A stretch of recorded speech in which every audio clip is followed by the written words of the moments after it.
నారాయణపేట జిల్లాలో ఓ చిరుతను పట్టుకున్నారు. కొత్తపల్లిలో కొద్ది రోజులుగా ఈ చిరుత సంచరిస్తుండగా అధికారులు ఏర్పాటు చేసిన బోన్లో ఈ చిరుత చిక్కింది.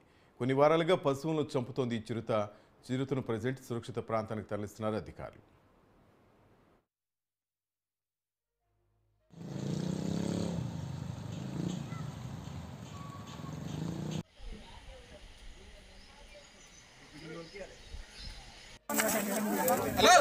ఫోటోస్ తీయద్దు, వీడియోస్ తీయద్దు, మీరు ఇక్కడ నుంచి వెళ్ళిపోవాలి ఫస్ట్.